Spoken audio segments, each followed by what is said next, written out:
Glad you're watching Midday. Welcome back. We're joined by Memorial Mortuaries and Cemeteries today. I'm with Jordan Buckner. He's the Vice President of Marketing and Operations. Hi. Tell me what you do. What's your company? Yeah, so we're a mortuary company and a cemetery company. So we have mortuaries here in the state of Utah and cemeteries to meet the needs of families who are burying, cremating, all throughout the state. What is the trend right now with funerals? Are you hearing more and more people say, do I need that, and why? Yeah, so we have a lot of people that will say, oh, just throw me a box and throw a party.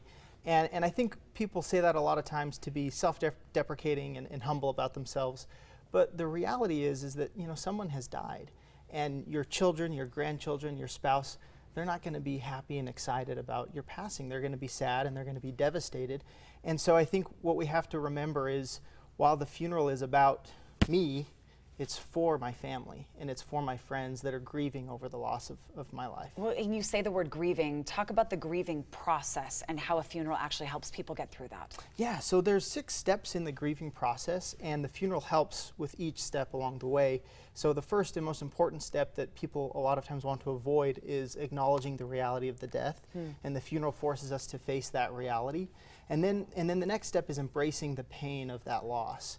Through sadness and crying and the outburst of those emotions. If you see someone breaking down in the cereal aisle of the grocery store, it doesn't really feel like a natural or acceptable place. But in a funeral home or at the church at a funeral, that is an acceptable venue to express those emotions, and so it's good to have that venue. And it's something about the ceremony of it all too that helps you process it? Exactly.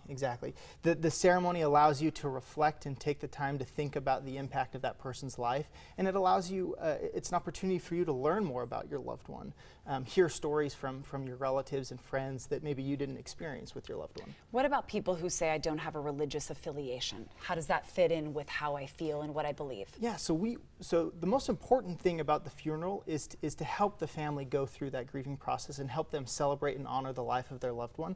So we tailor the funeral service to whatever the family's needs might be, whether that is they have a religious affiliation or not. And so we've done a lot of different services in non-traditional settings. We've done them in high school auditoriums, country clubs, parks. We have these beautiful canopies in our cemeteries that we can have an outdoor funeral in. So we do a lot of non-traditional things to meet those needs. Should you discuss these options before something happens? Definitely, yeah, definitely. Having the conversation with your kids and maybe your spouse about, okay, how are we going to pay for this? What are we going to do?